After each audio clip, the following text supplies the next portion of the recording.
میں نے لوگوں کے سامنے اپنی سوچ رکھی اور اس سوچ کے جو بنیادی نکات تھے متی بھائی وہ کچھ اس طرح تھے کہ میں نے ان کے سامنے سب سے پہلی بات جو کی کہ اگر مجھے اقتدار کا شوق ہوتا اور یہ نشست میں اپنی حوث اقتدار کی پوری کرنے کے لیے حاصل کرنا چاہتا تو پھر میں سینٹ سے استعفیٰ ہی نہ دیتا.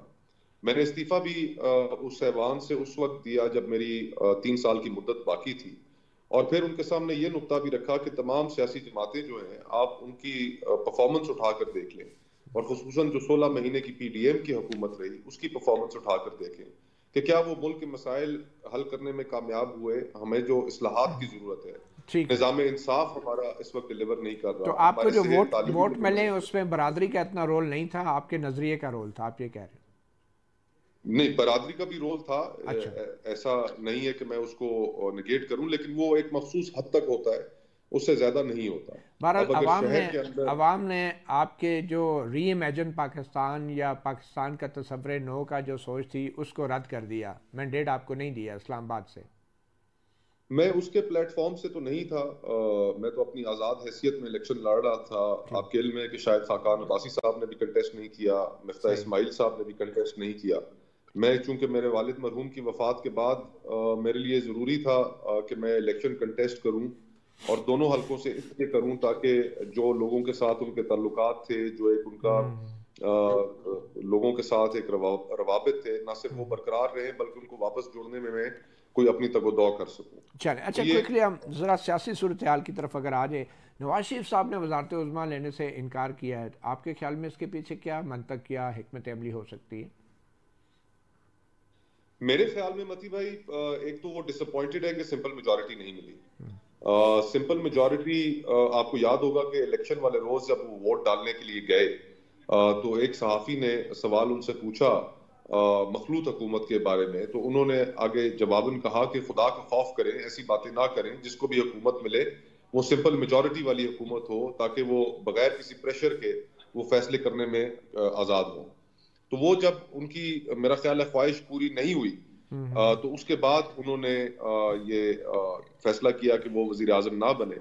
اور دوسرا میں یہ بھی سمجھتا ہوں کہ میاں نواز شریف صاحب کو ان کے جماعت کے جو ارد گرد لوگ تھے جن کے غلبے میں وہ موجود ہیں, وہ دھکیل کے ایک ایسی جگہ پر لے آئے کہ اس سیاست سے وہ کسی بھی صورت میرا خیال ہے کہ وہ کمفرٹیبل نہیں ہوں گے. ٹھیک ہے, آپ کے خیال میں کیا کوئی نواز شریف صاحب کے نے یہ محسوس کیا کہ جو طے ہوا تھا اس کے مطابق نتائج نہیں آئے؟ آپ یہ کہنا چاہ رہے ہیں؟ جی بالکل, میں یہ کہنا چاہ رہا ہوں. مطلب کوئی ڈیل کے مطابق نتائج نہیں نکلے؟ جی بالکل. اچھا, تو یہ کمپنی پھر چلے گی آپ کے خیال میں شہباز شریف صاحب کی؟ یہ کانٹوں کا تاج ہے. دیکھیں, پارلیمانی اصطلاح میں دنیا بھر میں جب ایسی صورتحال درپیش ہو تو اس کو مائنورٹی حکومت کہا جاتا ہے, کہ جو واضح اکثریت حاصل کرنے والی جماعت تھی جب وہ حکومت نہ بنا پائے اور باقی چھوٹے گروپس مل کے حکومت تشکیل دیں تو اسے مائنورٹی اقلیتی حکومت. آپ کے خیال میں کیا ہونا چاہیے تھا؟ اپوزیشن میں بیٹھنا چاہیے تھا نون لیگ کو, پھر حکومت کون بناتا؟ بلاول بھٹو بناتے, پی ٹی آئی سے مل کے, کیا ہوتا؟ دیکھیں, سب سے پہلے تو میرا یہ خیال ہے کہ الیکشنوں کے جو نتائج جس طرح آئے, مسلم لیگ نون کو ان کو تسلیم کرنا چاہیے تھا. میری اطلاعات کے مطابق ان کے کچھ سینئر رہنما ہیں جنہوں نے الیکشن جیتنے سے انکار کر دیا. خواجہ سعد رفیق صاحب نے بالکل اناؤنس کیا, خواجہ سعد رفیق صاحب نے جیتنے سے انکار کر دیا, خرم دستگیر صاحب نے جیتنے سے انکار کر دیا. تو انہوں نے ایک باوقار راستہ چنا. تو میرا بھی یہ خیال تھا کہ میاں نواز شریف صاحب کو بھی یہی راستہ چننا چاہیے تھا, ایک کلیئر ہیڈڈ طریقے سے اپوزیشن میں بیٹھنا چاہیے تھا. فضل الرحمان کہہ رہے ہیں کہ اگر یہ نتیجہ جو آیا ہے 8 فروری کا, اگر یہ درست اسٹیبلشمنٹ اس کو درست سمجھتی ہے تو اس کا مطلب ہے 9 مئی کا بیانیہ دفن ہو گیا. تو آپ کے خیال میں بھی یہ جو 8 فروری کا الیکشن کا نتیجہ ہے اس کا تعلق کوئی 9 مئی کے بیانیے سے ہے؟ اگر 9 مئی کا بیانیہ, دیکھیں ہم نے کنڈیم تو سب نے کیا اور پولیٹیکل وائلنس کو کنڈیم کرنا بھی چاہیے, لیکن یہ پورے الیکشن کا دار و مدار اگر اس پہ کھڑا کرنا تھا اور اگر اس پہ ہوتا تو پھر میرے لیے ایک چیز بڑی حیران کن ہے متی بھائی, میں آپ کو دعوت دوں گا کہ آپ کل یا پرسوں جب آپ کو وقت ملے آپ میرے دفتر تشریف لائیے, میں آپ کو فارم 45 دکھاؤں جو ڈی ایچ اے میں جو پولنگ سٹیشنز تھے ان کے ریزلٹس کے. تو جو چیز ملک بھر میں ڈی ایچ ایز نے تسلیم نہیں کی تو وہ پھر اب باقی لوگوں سے اس کا کیا گلہ کرنا.